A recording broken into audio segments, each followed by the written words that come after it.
नमस्कार, मैं हूं आशीष कुमार सिंह और आप देख रहे हैं मोदी फैक्टर। हमारे साथ आज मौजूद हैं वरिष्ठ पत्रकार मुकुल त्रिपाठी।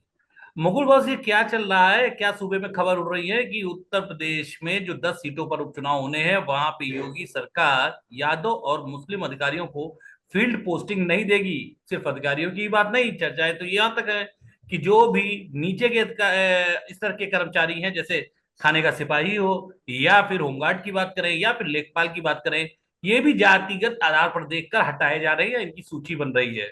कहाँ तक क्या है खबर में, कितनी दम है, कितना उचित समझते हैं आप इसको? सभी दर्शकों सभी सब्सक्राइबर्स को मेरा नमस्कार। देखिए ये जो आने वाले चुनाव है उसमें कहीं ना कहीं एक घबराहट लग रही है सरकार की कि जो लोकसभा चुनाव के नतीजे आए थे वो कहीं वैसा ही नतीजा इस बार ना आ जाए। क्योंकि याद होगा आपको कि लोकसभा के जो प्रत्याशी थे भाजपा के, उन लोगों ने इतनी बड़ी हार के बाद जो रिपोर्ट यहाँ पे संगठन को दी थी कि निचले अफसरों ने, वो डीएम से लेके सारे अफसर थे, उसमें लेखपाल से लेके हम कहते हैं कि बीडीओ सीडीओ सब शामिल थे, कि जितने अधिकारी थे उन लोगों ने हमारी कोई मदद नहीं की। क्योंकि अमूमन चुनाव में सबकी ड्यूटी लगती है और प्रशासन के लिए एक बहुत बड़ा एक ये बहुत बड़ा एक टास्क होता है कि इस चुनाव को आप तरीके से संपन्न कराएं। क्योंकि अफसर बेलगाम थे, हैं, अभी भी हैं कुछ काफी ऐसे जो रिपोर्ट आई। हालांकि योगी जी ने सारा बदला है, अभी नया एक सारा अपॉइंटमेंट का एक बहुत ट्रांसफर किए हैं।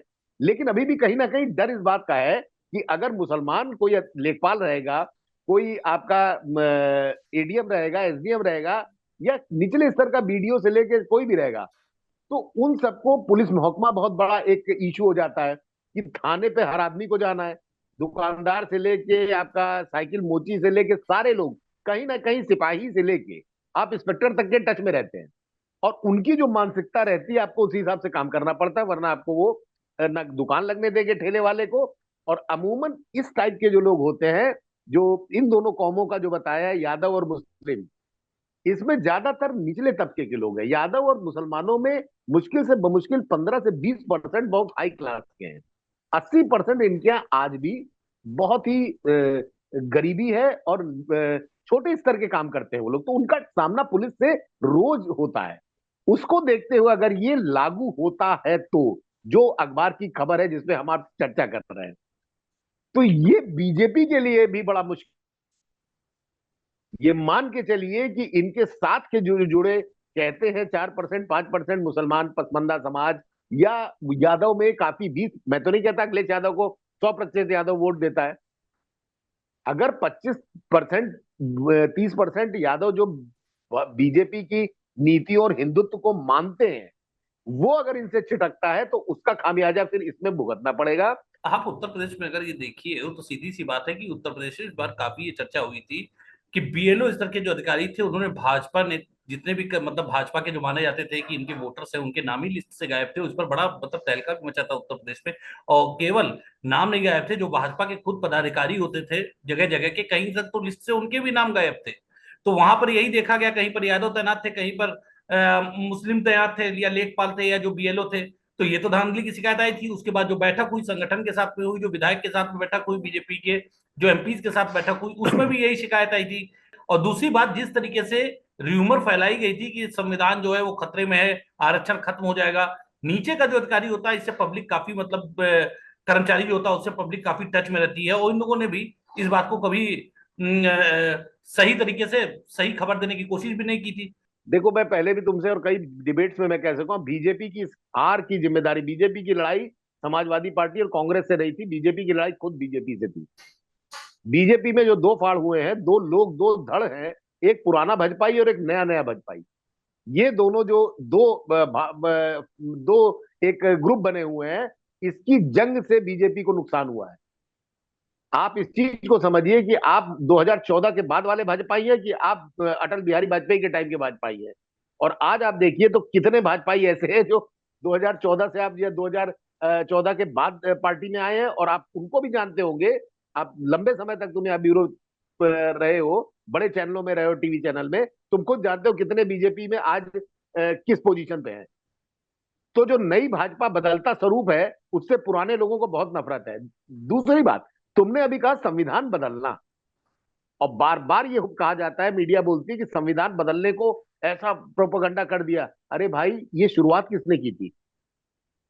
आप इसकी जड़ में तो जाइए, विपक्ष को ये मुद्दा मिला कहां से था?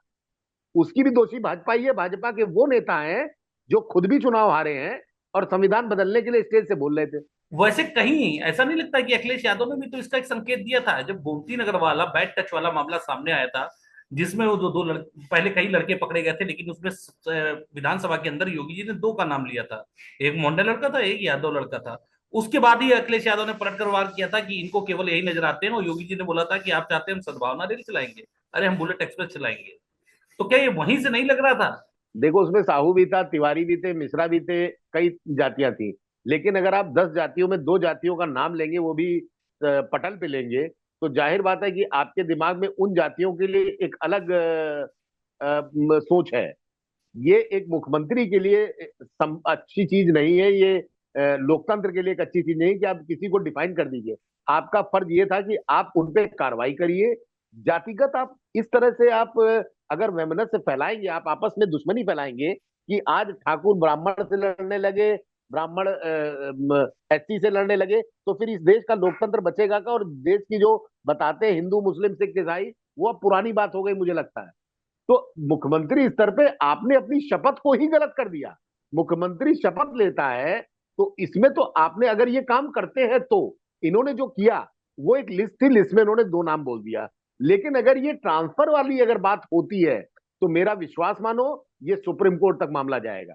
मुकुल भाई ऐसा बताइए, कोई भी उत्तर प्रदेश मुख्यमंत्री। उत्तर प्रदेश के लिए कोई नई परिपाटी नहीं है। आप ये देख लीजिए, अब कांग्रेस 1989 में थी, उस समय कुर्मी और जाट को बिल्कुल कांग्रेस अधिकारी मतलब जो कांग्रेस सरकार थी पोस्टिंग नहीं देती थी। उसके बाद में आता है कल्याण सिंह, जब बाबरी मस्जिद गिरी उसके बाद मुस्लिम को पोस्टिंग नहीं मिलती थी। हालांकि फिर मैं बोलूंगा कि मुस्लिम अधिकारी कम ही थे, लेकिन तब भी आरोप उनके ऊपर लगा। उसके बाद जब सपा बसपा की गठबंधन की सरकार आती है, तो सारे ब्राह्मण और ठाकुर अधिकारियों को हाशिए से हटा दिया जाता है। ठीक है। समाजवादी पार्टी की जब सरकार आती है तो आप ये देख लीजिए को उनको तो पूरे प्रदेश में इतने आईपीएस इतने आईएएस के कैडर का आवंटन है, लेकिन उसके बावजूद आप एक नाम है प्रांजल यादव, आशीष यादव, कितने यादव को उठा दे लीजिए जो महाराष्ट्र से विभिन्न विभिन्न, कोई सिक्किम कैडर से, कोई मेघालय कैडर से या असम कैडर से उठाकर उत्तर प्रदेश में लाए गए।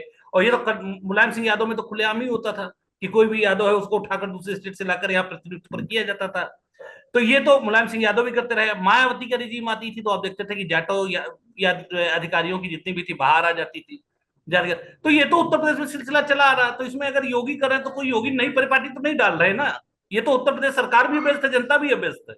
अगर यहाँ पर अगर हम बात करें तो आप अखिलेश यादव को देखिए कितना स्मार्टली मुख्यमंत्री ने जब बोला, मुख्यमंत्री ने बैड टच वाले पर बोला था, लेकिन अखिलेश यादव ने उसको कितनी स्मार्टली पॉलिटिकली उसमें घुमा दिया था कि अरे अब ये तो ये यादव मुस्लिम ही दिख रहे हैं। और यही नहीं, उसके बाद में तो बाकायदे जो खबरें प्लांटेड की गई हैं उत्तर प्रदेश में उसमें तो साफ नजर आ रहा है कि भाई ये लोग कुर्मी को भी कर रहे हैं, क्योंकि कहीं ना कहीं अखिलेश यादव को लग रहा है कि उनका पीडीए काम कर रहा है। इस बार कुर्मियों का थोड़ा बहुत वोट मिला भी है, झुकाव भी रहा है, बटा है, बीजेपी में भी गया है, लेकिन एक बड़ा हिस्सा समाजवादी पार्टी को भी गया है। तो अखिलेश यादव ने उसमें यह भी शामिल कर दिया था कि अरे इसमें कुर्मियों की भी है, मिल्कीपुर से जितने भी कुर्मी थे, लेखपाल वेखपाल, वो सब हटाए जा रहे हैं, वो सब गए। वो एक डिप्टी सीएम से मिले जाके उन्होंने भी आश्वासन दिया कि हम कुछ नहीं कर सकते हैं, चुनाव के बाद हम आपको देखेंगे।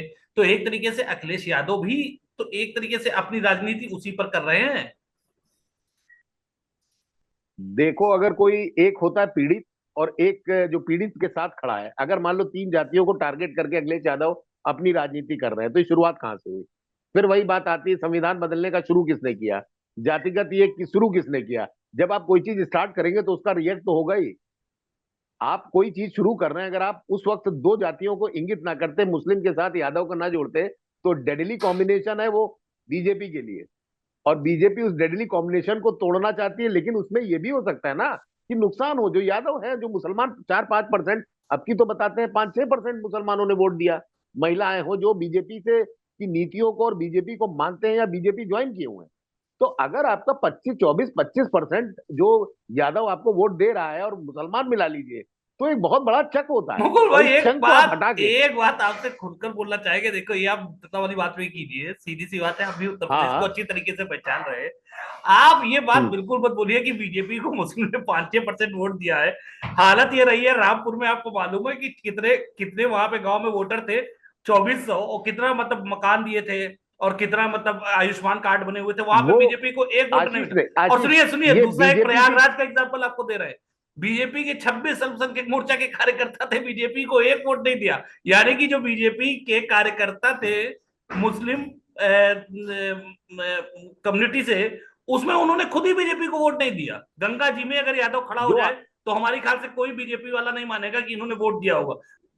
नहीं मैं नहीं मानूंगा, ये तो आपके आंकड़े हैं, आप उसको चुनाव आयोग और जो इनके बीजेपी के अपनी इंटरनल जो आया नहीं, है आंकड़े नहीं, उसमें आपका पर्सनल, 5%। मैं मैं पर्सनल बता इंडिया रहा हूँ। मैं पर्सनल आप इंडिया बताइए इस नहीं पर नहीं, खुल आप कर। दो, आप दो दो हमें दो, आप लोकसभा की सीट बता रहे हैं, दो लोकसभा नहीं, यहाँ 543 सीटों पे बात हो रही है, 543 सीटों में। आप ये बताइए, जब आप अमूमन देखेंगे तो पूरा उसमें पूरा देश आता है, हम देश की बात कर रहे हैं। भाई लेकिन आप 543 जब सीट लखनऊ में यूपी कैसे की पता बात चल गया कि करेंगे, मुस्लिम वोटर्स जब पड़ा है? कैसे पता अब चल अब जाएगा अब उसमें मुस्लिम वोटर्स?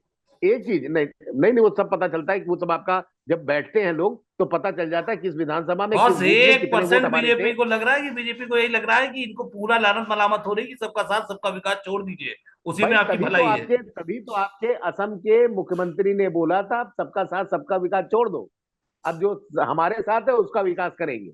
वहां से बात शुरू होके अब मुस्लिम यादव पे आ गई है।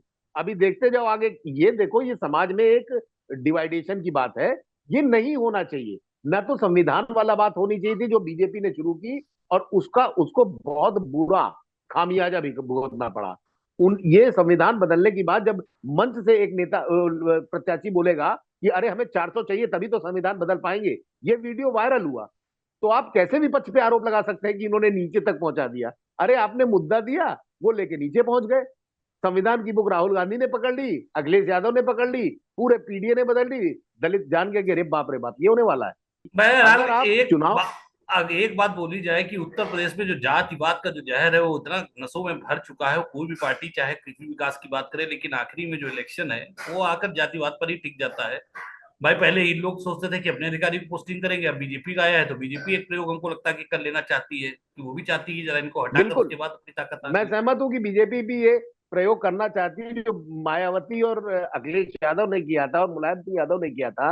वो हालांकि मुलायम सिंह यादव के उस वक्त चीफ सेक्रेटरी भी पंडित जी ही थे, तुमको याद होगा, आज की डेट में अयोध्या में मंदिर का पूरा कार्यभार देख रहे हैं, और उन्हीं के टाइम पे गोली चली थी।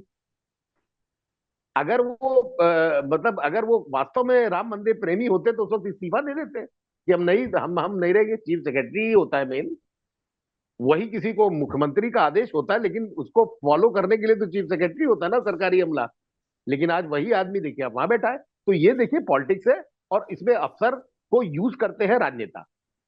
तो जाहिर बात है कि योगी जी को लग रहा है कि आसाम के मुख्यमंत्री जो है हमारे, उनकी बात की हमारा जो सब हमारा जो हमारे साथ रहेगा उसका विकास करेंगे, हमारे साथ उनका विकास। तो जाहिर बात है जो साथ होगा तो वही योगी जी हो सकता है ट्राई कर रहे हो। जब तक ये हो सकता है निचले स्तर पे डीएम वीएम ये काम करे कि मुसलमान लेखपाल और इधर उधर को सबको दाएं बाएं कर दे।